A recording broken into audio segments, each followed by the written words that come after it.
avec déjà une vision très précise des choses, parce qu'on a depuis le début voulu, quelles que soient les qualités intrinsèques de chaque parcelle, ici c'est 132 parcelles de lignes, d'accord, donc ça fait une panoplie, une mosaïque super intéressante, on pourra goûter plein de choses après. Mais depuis le début, on a toujours voulu isoler chaque pièce de cette mosaïque, que ce soit en culture, c'est la base, et surtout après en vinification. Donc là, il y a 79 cuves, alors des fois j'en ai 80, différentes, de volumes différents, de matériaux différents. Donc porosité, ça ne veut pas dire juste la porosité à l'oxygène. Ça veut dire que le matériau transmet aussi comme le bois. Donc ça veut dire que du liquide ou du gaz peut occuper 3% de l'espace des matériaux. Donc s'il y a du gaz ou du liquide qui peut occuper 3% de matériaux, il y a forcément des choses. Ce qui ne suffit pas, il faut savoir que plus il fait froid, plus les échanges entre un liquide et l'atmosphère est important. Donc dès qu'il fait froid, ça s'oxyde beaucoup plus.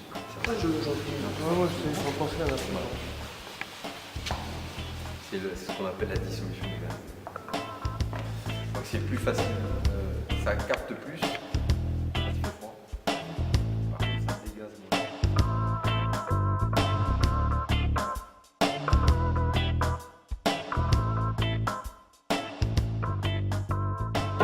Le bâtiment que vous voyez là, on est sur un bâtiment qui date de 1890 et donc avec une charpente totalement d'origine faite en bois de châtaignier. Alors vous le savez que c'est du bois de châtaignier, je ne sais pas si vous arrivez à zoomer, parce qu'on n'a pas de toile d'araignée au plafond. Donc on ne s'amuse pas à faire des toiles d'araignée au plafond. Le châtaignier, c'est un répulsif naturel contre les araignées. Donc ce qui fait qu'on n'a aucune toile d'araignée sur une charpente qui est nickel. Voilà. Les foudres que vous voyez, on est également sur des foudres d'époque qui datent de 1890. Donc on a 17 foudres toujours en activité. Donc la taille est de 350 hectolitres. Mais ceux-là ne sont pas pleins, ils sont tous en vidange pour permettre un contact avec l'oxygène. Donc les Dames Jeanne que vous avez vues dehors, en fait, c'est des vins qui sont passés pendant 1 an dans ces grosses bonbonnes en verre qu'on appelle des Dames Jeanne et qui sont ensuite stockés dans ces foudres-là.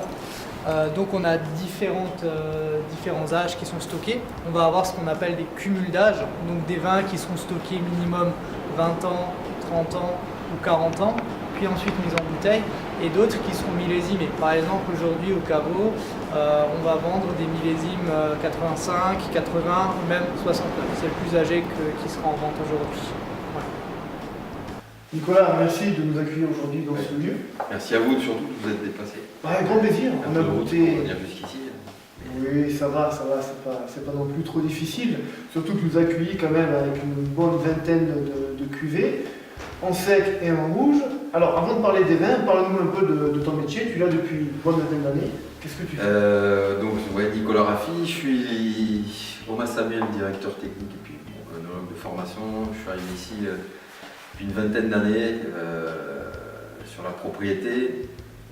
Un gros challenge parce que cette propriété est emblématique dans le Roussillon puis dans le monde du vin en général.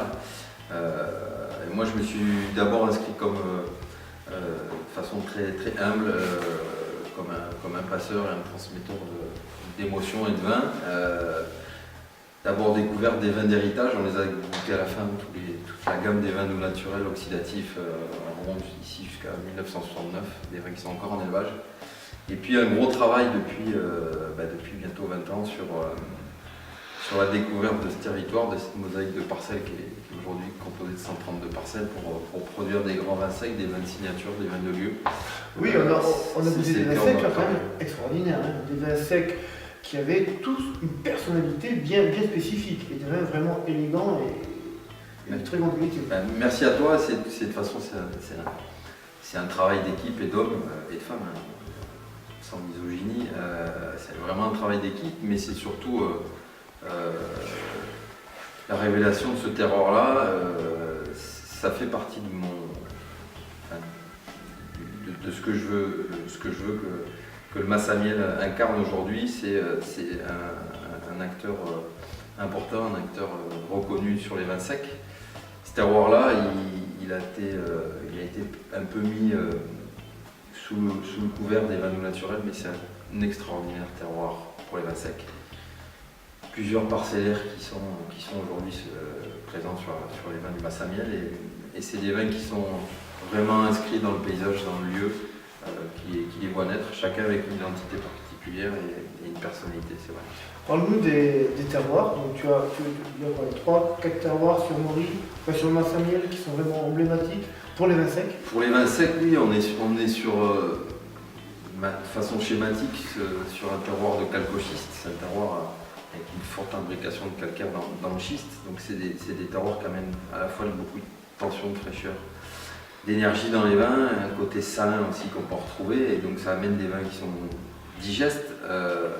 Mais dans ce terroir qui peut paraître finalement homogène, on a plein de petites expressions de terroir sur lesquelles les anciens, mes prédécesseurs, ont joué pour planter les vignes, avec des expositions, des microclimats et des choses qui sont finalement différentes par de petites caractéristiques, mais qui, en termes d'expression, amènent des vins qui amènent des personnalités et des identités différentes sur un lieu identique. Comme tu le dis, et comme tu l'as dit, c'est vrai que même aller voir l'exposition, nord-sud, avec une falaise qui amène de l'angle, voilà. Ça joue énormément. On a sur ce parcellaire, on a 132 parcelles, une palette pour pouvoir, sur un lieu qui est homogène, exprimer des choses bien différentes, avec une cuvée comme Voyage en Météore qui est plus une cuvée qui est un ovni parmi les vins secs, en tout cas au Massamiel et certainement dans le Roussillon, sur lesquels on joue plus sur la maturité, sans vouloir employer le grand mot, sur une maturité tellurique, une maturité de la roche, plutôt que jouer sur l'ensoleillement de la parcelle. Et à côté de ça, on a d'autres cuvées comme vers le nord qui sont plus sur des pieds de falaise et qui ont ce côté solaire mais finalement hyper frais parce que le terroir est là. Donc effectivement il y a beaucoup de choses encore à révéler, je pense. Ouais, je pense que des grands vins secs, de terroir et de climat. Le Massamiel, pour en finir, c'est aussi 50% à la vente de vins doux naturels. Exactement. C'est impressionnant. À qui vends-tu ce vin?